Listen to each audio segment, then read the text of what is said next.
पर पार्टी चुनाव लड़ेगी या नहीं लड़ेगी, इसके बारे में जानकारी दीजिए रजत जी। देखिए, सबसे पहले मैं आपके चैनल को धन्यवाद दिलाना चाहता हूं और आपने अपने चैनल पर मेरी आवाज़ लाई, उसके लिए मैं राष्ट्रीय समाज पार्टी की ओर से तहे दिल से हार्दिक स्वागत अभिनंदन करना चाहता हूं आपका।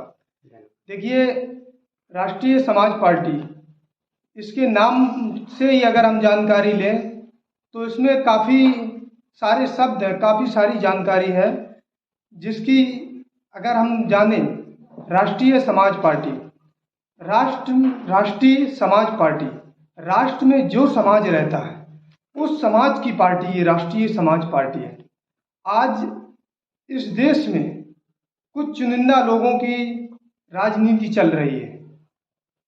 जैसा कि आगामी 2024 का चुनाव है, आपने अच्छा प्रश्न किया कि इस बार हम पूरे देश में अपने खुद के बलबूते पे इस देश में लोकसभा 24 का चुनाव लड़ेंगे और हमारे जो राष्ट्रीय अध्यक्ष हैं आदरणीय महादेव जी राव जानकर साहब, वो 2 जगह से चुनाव लड़ेंगे, एक यूपी से और दूसरा महाराष्ट्र से। दोनों जगह से कार्यकर्ताओं में भारी जोश है और दोनों जगह से वो जीत कर पार्लियामेंट पहुंच रहे हैं। हमारी पार्टियां की नीति है सत्य शोधन, समाज प्रबोधन, राष्ट्र संगठन।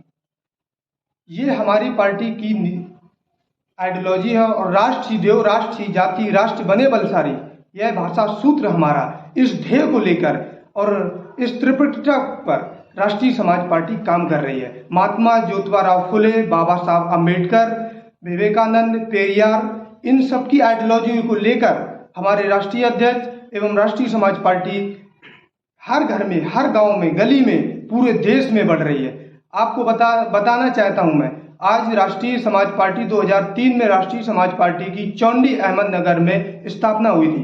2003 से निकलती हुई ये पार्टी आज पूरे देश में बन चुकी है। इस देश में पूरी पार्टी, आज हम 4 राज्यों में हमें टेक्निकल मान्यता मिल चुकी है, 2 राज्य और मिल जाएंगे तो हमारी पार्टी राष्ट्रीय पार्टी बन जाएगी। ऐसा क्या उत्तर प्रदेश की 80 की 80 सीटों पर राष्ट्रीय समाज पार्टी चुनाव लड़ेगी? हाँ, टोटल 80 की 80 सीटों पर राष्ट्रीय समाज पार्टी लड़ेगी, जिसमें एक सीट हमारे राष्ट्रीय अध्यक्ष आदरणीय महादेव जी राव जानकर साहब भी लड़ेंगे, जिसमें उन्होंने बताया है कि हम आगरा भी लड़ सकते हैं, मिर्जापुर भी लड़ सकते हैं और आजमगढ़ भी लड़ सकते हैं। वो अब पार्लियामेंट्री बोर्ड जो राष्ट्रीय समाज पार्टी का, वो तय करेगा कि जानकर साहब कहाँ से चुनाव लड़ेंगे। क्या किसी पार्टी से गठबंधन होगा, इंडिया गठबंधन से है या एनडीए गठबंधन से? नहीं, देखिए, यूपी की तो बात ऐसी है कि अभी हमारी किसी से बात नहीं हुई है।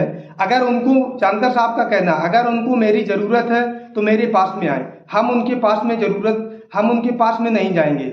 हम ये सोचेंगे कि अपनी लकीर को कैसे बढ़ाएंगे, अपनी पार्टी को मजबूत कैसे करेंगे, इस पर हम फोकस करने का पूरा प्रयास कर रहे हैं। अभी किसी भी पार्टी से गठबंधन नहीं होगा? नहीं। उत्तर प्रदेश का जो आपका कोर वोटर है आपके समाज का, वो कहीं ना कहीं बीजेपी के करीब है, आप उसको कैसे अपने पास ला पाएंगे? देखिए, 2014 के बाद बीजेपी की गवर्नमेंट आई, हमारा समाज पहले समाजवादी पार्टी में भी काम करता है, आज भी है और सभा का कोर वोटर माना जाता है, लेकिन हमारे समाज की जो 18% भागीदारी है उसको अभी तक, चाहे बीजेपी रहे या समाजवादी पार्टी रहे या बसपा रहे, किसी ने हमारे 18% के हिसाब से हमें राजनीतिक हिस्सेदारी है वो नहीं दिया है। बीजेपी गवर्नमेंट में हमारे एमएलए अभी तक कितने हैं, समाजवादी पार्टी ने कितने, वो ना के बराबर दिख रहे हैं।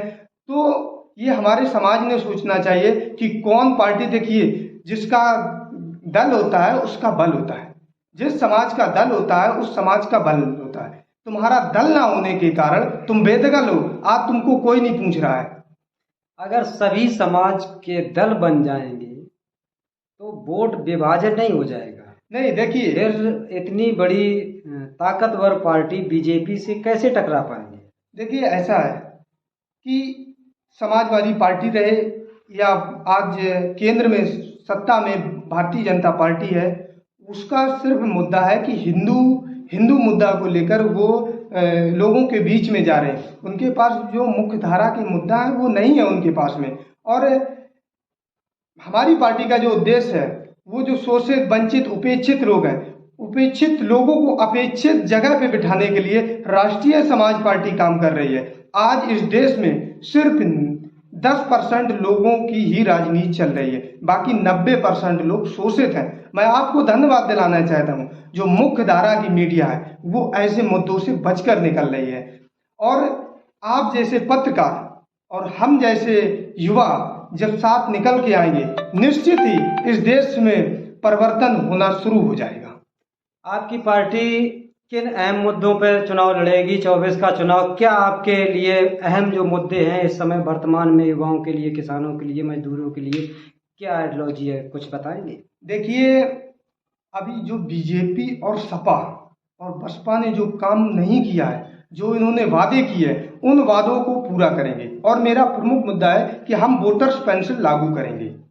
इस देश में विधायक को पेंशन मिलती है, इस देश में सांसद को पेंशन मिलती है, और विधायक को दोनों को ही पेंशन मिल रही है। जो वोट देके उनको भेज रहा है उसको पेंशन अभी तक नहीं मिल रही है, तो हमारी पार्टी वोटर्स पेंशन भी लागू करेगी। और दूसरी चीज, किसानों का जो मुद्दा है, वो किसानों को अभी तक वादे तो सब कर रहे हैं, किसान आत्महत्या कर रहा है, लेकिन किसान को वो उसका असली जो उसका विकसित होना चाहिए वो नहीं हो पा रहा है। किसान आत्महत्या कर रहा है। कर्ज, आप ये लोग कहते हैं कि मैं कर्ज माफी कर दूंगा, तुम क्यों किसान को मांगने वाला नहीं बना दो, किसान को देने वाला बना दो। आज इस देश की हालत बड़ी खराब हो चुकी है कि किसान मर रहा है। इस देश का अन्नदाता आत्महत्या करने के लिए मजबूर है, और कर्ज से वो पूरा उसके ऊपर कर्ज लग चुका है। आज वो सब्जी लेने जाता है तो उसको सोचना पड़ता है, मजदूर के लोग हैं उनको सोचना पड़ता है कि टमाटर इतने भाव चल रहा है, आलू को इतने भाव चल रहा है, वो अपना घर नहीं चला पा रहा है। इस सरकार की ये महंगाई से त्राही चल रही। मतलब सरकार क्या करे? महंगाई ज्यादा है। हाँ, और आमदनी कम है। हाँ, आमदनी कम है, और तो आमदनी बढ़ानी चाहिए और महंगाई कम करनी चाहिए। हाँ, और दूसरी चीज ये है कि हम लोगों को 6-5 किलो राशन का जो लालच बीजेपी की गवर्नमेंट दे रही है, वो लालच नहीं चलेगा। हमें राशन मत दे दो, हमें राष्ट्रपा का शासन दे दो, ये मेरा मुद्दा है, ये मेरे नाम। और हमें शिक्षा पर भी, हमें एक शिक्षा कर दो देश में। हमारे किसान का बेटा, आपका बेटा लंदन में पढ़ता है, मंत्री विधायक का बेटा किसी सरकारी स्कूल में जाता है क्या? हमारा बच्चा सरकारी स्कूल में पढ़ता है। 140 करोड़ लोगों का देश है, अगर सभी को आपकी पार्टी पेंशन देगी तो अर्थव्यवस्था देश की नहीं खड़बड़ा जाएगी? नहीं। हमारे पास में हमारी पार्टी की बोर्ड से मीटिंग हुई थी कानपुर में, उसमें हमारी पार्टी ने बताया था कि अगर हमारी सत्ता आती है तो हम इस प्रकार से हमारे देश की जो अर्थव्यवस्था है उसको भी कोई दिक्कत नहीं होगी, और हमारे देश में जो वोटर्स है उसको पेंशन भी लागू हो जाएगी। और 140 करोड़ की बात की आपने, 140 करोड़ में से 18 के जो ऊपर है लोग, उनको ही पेंशन मिल पाएगी, ना कि 18 के नीचे। फिर भी एक बहुत बड़ी संख्या होगी, बहुत बड़ी आबादी का देश है भारत देश, और इतने बड़े देश में सभी वोटरों को पेंशन देना क्या संभव है? हाँ, बिल्कुल संभव है। ये हमारे राष्ट्रीय महासचिव आदरणीय सुशील कुमार जी ने ये बोर्ड पर इसकी ट्रेनिंग दी थी कि इस प्रकार से हम देश में वोटर्स की पेंशन लागू करा सकते हैं। ऐसा और कुछ कहना चाहेंगे? हम सभी से यही अनुरोध करेंगे, वोटर्स बेचने वाला नहीं बनाना है, ना बेचने वाला वोटर्स तैयार कर दें, ना बेचने वाला नेता तैयार करना है।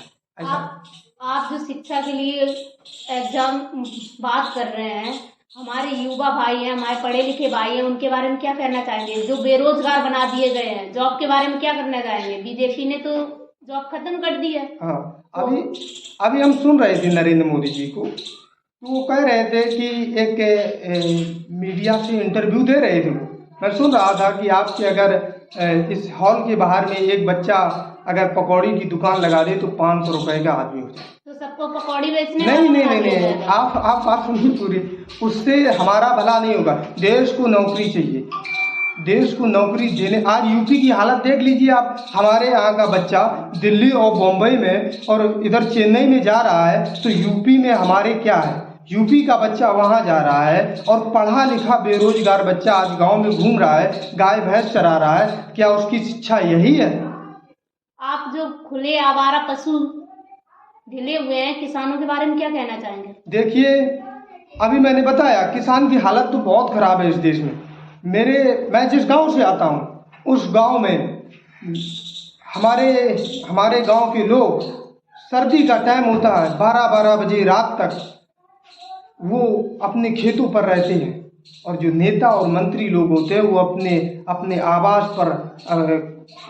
पर लेटे हुए होते हैं, और उनसे पूछिए जाके उस भरी ठंड में वो अपने घर की ना रक्षा करके वो खेत की रक्षा करते हैं, और अगर खेत की रक्षा नहीं करते तो घर में पता लगता है कि चोर घुस गए, चोरी हो गई है, और अगर खेत को नहीं